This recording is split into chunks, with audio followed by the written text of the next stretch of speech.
Pandemic, வார், famine இவைகள் தேவ கோபாக்கினையின் அடையாளம் என்று நாம் தொடர்ந்து சிந்தித்துக் கொண்டிருக்கிறோம்.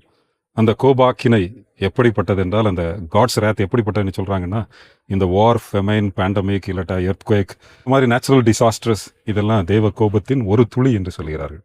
One drop of God's wrath. எவ்வளவு நம்மளால் தாங்க முடியாமல் இருக்குல்ல. பைபிள் என்ன சொல்லுதுன்னா, இட்டர்னலாக வரக்கூடிய காட்ஸ் ரேத், அது இந்த உலகத்தின் முடிவுக்கு பிறகு வரக்கூடிய, அதைத்தான் மனிதர்கள் சகிக்க முடியாத மிகப்பெரிய தெய்வ கோபாக்கினை ஆயத்தமாக்கப்பட்டு இருக்கிறது. அது யாருக்குன்னா, இந்த உலகத்திலே அநியாயம் செய்கிறவர்கள், ஆண்டவருடைய பிள்ளைகளாய் அவரை தன்னுடைய இதயத்திலே ஏற்றுக்கொள்ளாமல் அவருடைய ஆலயமாய் வாழ மறந்து போனவர்களுக்காக, மறுத்து போனவர்களுக்காக அவைகள் ஆயத்தமாக்கப்பட்டிருக்கிறது என்பது திருமறை சொல்லுகிறது. இந்த நாளிலே நாம் தொடர்ந்து எசேக்கியேல் 22 அதிகாரத்திலே தேசத்தை அழிக்காதபடி திறப்பிலே நிற்கின்ற ஒரு மனிதனுடைய தகுதி என்னவாக இருக்க வேண்டும், அதே போல தேவ கோபாக்கினையை வரவழைக்கின்ற பாவம் என்ன என்பதை நாம் தொடர்ந்து சிந்தித்துக் கொண்டிருக்கிறோம். இந்த நாளிலே எசேக்கியேல் 22, 12, 13 வசனங்களை நான் வாசிக்கின்றேன். பரிதானம் வாங்கினவர்கள் உன்னில் இருக்கிறார்கள். நீ வட்டியையும் பொலிசையும் வாங்கி பொருளாசையினால் உன் அயலானுக்கு இடுக்கண் செய்து என்னை மறந்து போனாய் என்று கர்த்தராகிய ஆண்டவர் சொல்லுகிறார். இதோ, நீ அநியாயமாய் சம்பாதித்த பொருளின் நிமித்தமும் உன் நடுவில் நீ சிந்தின இரத்தத்தின் நிமித்தமும் நான் கை கட்டுகிறேன். தேவ கோபம் வருகிறது என்று எசேக்கியேல் இங்கே சொல்வதை பார்க்கிறோம். அநியாயமாய் சம்பாதித்த பொருள், பரிதானம், வட்டி, பொலிசை, அயலானுக்கு இடுக்கண் செய்கிறது, பொருளாசையினால் அவனுடையதை எடுத்துக்கொள்ள வேண்டும் என்கிற லட்சியத்தினால் அவனை வஞ்சிப்பது, சொந்த சகோதரனை வஞ்சிக்கின்ற காரியங்கள், சொந்த நண்பனுக்கு துரோகம் செய்கின்ற காரியங்கள் எல்லாருக்குமே இந்த காலத்துல, முக்கியமா ஆஃப்டர் த பேண்டமிக், அதாவது இந்த லேண்ட் எல்லாம் வாங்கி கொடுக்கறதுல கூட முந்தியெல்லாம் கமிஷன் தான் வாங்கிட்டு இருந்தாங்க. இப்போ எல்லாம் என்ன செய்யறாங்கன்னா, ஒரு லேண்டு ஓனர்கிட்ட போய் ஃபிக்ஸ் பண்ணிடுறாங்க. இவ்வளவு ரூபாய்க்கு நான் வித்து தரேன், 5 lakhs 10 lakhs எனக்கு. நான் அப்படி செய்கிறவர்களை குற்றவாளிகளாக நான் இங்கே சொல்ல விரும்பவில்லை. ஆனால் தேவ கோபாக்கினை எதற்காக வருகிறது என்றால், அநியாயமாய் பொருள் சம்பாதிப்பது. நான் அநியாயமாய் சம்பாதிக்கிறேனா இல்லையா என்பது ஒவ்வொருவருக்கும் தெரியும். நாம் யாரை வேண்டும் என்றாலும் ஏமாற்றலாம், நம்மை நாமே ஏமாற்ற முடியாது.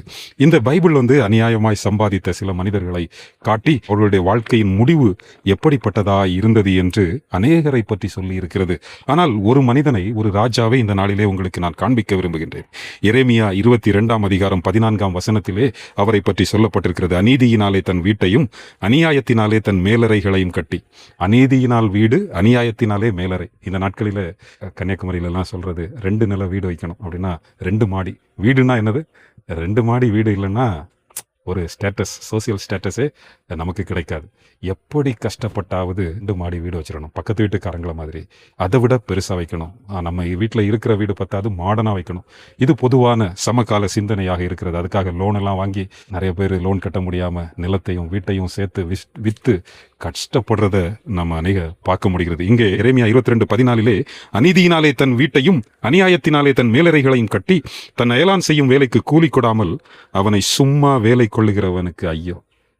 இந்த காலத்தில் நிறைய கார்பரேஷன்ஸ் இல்லாட்டா கம்பெனியெல்லாம் நடத்துகிறவங்க கன்னியாகுமரியிலலாம் எவ்வளோதான் சம்பளம் கொடுக்குறாங்க, 5000, 10,000. ஒருவேளை லாபம் நிறைய இருக்கலாம். முக்கியமாக ப்ரைவேட் ஸ்கூல்ஸ் நிறைய லாபம் அவங்களுக்கு கிடைக்குது. ஆனால் சம்பளம் கொடுக்கறது, ஏன்னா காம்படிஷன் இருக்குது, இதே கூடுதல் தான் அப்படிலாம் நினைக்கிறாங்க. அதனால தான் கடையில் வேலைக்கு செல்கிற பெண்களுக்கு ஒரு 10,000 ரூபாய் கிடச்சுன்னா, ப்ரைவேட் ஸ்கூலில் டே அண்ட் நைட்டாக ஒர்க் பண்ணுறவங்களுக்கு நிறைய பேருக்கு 7,000 ரூபா அப்படி தான் கிடைக்குது. எவ்வளோ படித்து, எவ்வளவு கடின பாடுபட்டு இவ்வளவு தான் சம்பளம் கொடுக்கப்படுகிறது. ஸ்கூல் ஓனர்ஸ் எல்லாம் என்ன செய்கிறாங்க, இவர்களுக்கு சம்பளம் கொடுக்காம அதை எடுத்து பல கட்டடங்களை கட்டுகிறார்கள், கூட கோபுரங்கள், மாட மாளிகைகளை கட்டுகிறார்கள்.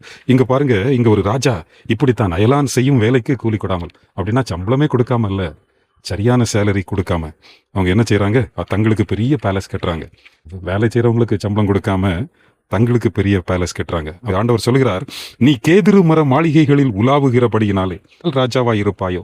அந்த காலத்துல அந்த கேதுரு மரம் அது ரொம்ப காஸ்ட்லியான மரம். அப்படின்னா இப்போ நம்ம தேக்கு மரத்தை விட அந்த மாதிரி ரெட் சாண்டல், இந்த மாதிரி ரொம்ப காஸ்ட்லியான மரத்தை வச்சு நம்ம ஒருவேளை கட்டணும் அப்படியெல்லாம் சிலர் யோசிப்பாங்க. நீ பெரிய பேலஸ் கட்டுனதுனால 2 மாடி 3 மாடி 10 மாடி வீடு கட்டுறதுனால பெரிய ராஜா வாட்ட ஆகிறது இல்லை. ஒருவேளை மனிதர்கள் நீ பெரிய ரிச் மேன், நீ ரொம்ப பிளஸ்ட் அப்படியெல்லாம் பேசிக்கொள்ளலாம். ஆனால் ஆண்டவர் என்ன சொல்லுகிறார், உன் தகப்பன் போஜனபானம் பண்ணி நியாயமும் நீதியும் செய்தபோது அவன் சுகமாய் வாழ்ந்திருக்கவில்லை. ஆனா இந்த ராஜா மேலறைகளை எல்லாம் கட்டினவர், பலகையை வச்செல்லாம் அலங்கரிச்சவர், அவரோட அப்பா எப்படிப்பட்டவராக இருந்தாரான்னா நியாயமும் நீதியும் செய்தாராம். அவன் சிறுமையும் எளிமையுமானவனுடைய நியாயத்தை விசாரித்தான். சிறுமையும் எளிமையுமானவன், வறுமையில் இருக்கிறவங்க, ஒடுக்கப்படுகிறவர்களின் நியாயத்தை அவன் விசாரித்தான். அப்பொழுது சுகமாய் வாழ்ந்தான். அப்படி செய்வதல்லவோ என்னை அறிகிற அறிவு என்று கர்த்தர் சொல்கிறார். எனக்கு ஆண்டவரை தெரியும். அப்படி நிறைய பேர் இந்த மாதிரி பெரிய பில்டிங் எல்லாம் கட்டி வேலைக்காரங்களுக்கு சம்பளம் கொடுக்காத அநேகர் என்ன சொல்றாங்கன்னா, ஆண்டவர் எங்களை ஆசீர்வதித்திருக்கிறார் அப்படின்னு சாட்சி கூட சொல்றாங்க சபைகள்ல போய். இது தேவ கோபாக்கினையை வேகமாக இழுக்கின்றது. ஆண்டவர் என்ன சொல்றாருன்னா, சிறுமையும் எளிமையுமானவனுடைய நியாயத்தை விசாரிப்பதுதான் என்னை அறிகிற அறிவு என்று சொல்லுகிறார். தொடர்ந்து இந்த ராஜாய்க்கு இப்படி பெரிய பேலஸ் கட்டுறவங்களுக்கு பின்னும் என்ன இருக்குமா, உன் கண்களும் உன் மனதுமோ என்றால் தற்பொழிவின் மேலும் குற்றமில்லாத இரத்தத்தை சிந்துவதின் மேலும் இடுக்கமும் நொறுக்குதலும் செய்வதின் மேலும் அல்லாமல் வேறொன்றின் மேலும் இல்லை என்று சொல்லப்பட்டிருக்கிறது. அதாவது பெரிய வீடு கட்டுறாரு, அப்புறம் அவருக்கு எது பிடிக்குதுன்னா எல்லாரும் அவரை புகழ்ந்து பேசணும். நீங்க தான் பெரிய ராஜா, நீங்க தான் பெரிய ஆசீர்வதிக்கப்பட்ட மனிதர். ஒரு மீட்டிங் நடந்தால் அவர் தான் ரொம்ப முக்கியமான ஆளாக இருப்பார். சபையில் அவர் தான் முக்கியமான ஆள். ஒரு ஊழியம்னா அவர் தான் முக்கியமான ஆள். ஏன்னா அவர்கிட்ட காசு நிறைய இருக்குது.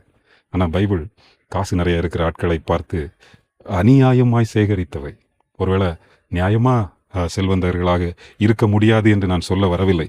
ஆனால் அநியாயமாய் சேர்க்கப்பட்ட பொருள் மிகுந்த ஆபத்தானதாக இருக்கும். அந்த ராஜாவினுடைய முடிவு எப்படிப்பட்டதாக இருக்கும்? அவர் இப்படி அநியாயமாய் காசு சேர்த்து அநியாயமாய் பொருள் வீடு கட்டி அப்புறம் ஏழைகளை விசாரிக்காம போனனால தற்பொழிவின் மேல், தற்புகழ்ச்சியின் மேல் அவருக்கு ரொம்ப மகிழ்ச்சியா இருந்ததுனால அவருடைய முடிவு எப்படிப்பட்டதா இருக்குமா என்றால், ஆகையால் கர்த்தர் யோசியாவின் குமாரனாகிய யோயாக்கிம் என்கிற யூதாவின் ராஜாவை குறித்து, ஐயோ என் சகோதரனே, ஐயோ சகோதரியே என்று அவனுக்காக புலம்புவதில்லை. யாருமே அவன் இறந்தா யாருமே அழமாட்டாங்களாம். ஐயோ ஆண்டவனே, ஐயோ அவருடைய மகத்துவமே என்று அவனுக்காக யாரும் புலம்புவதில்லை. 19வது வசனம் எரேமியா 22:19 சொல்கிறது, ஒரு கழுதை புதைக்கப்படுகிற வண்ணமாய் அவன் எருசலேமின் வாசல்களுக்கு வெளியே இழுத்தெறிந்து புதைக்கப்படுவான் என்று சொல்கிறார்.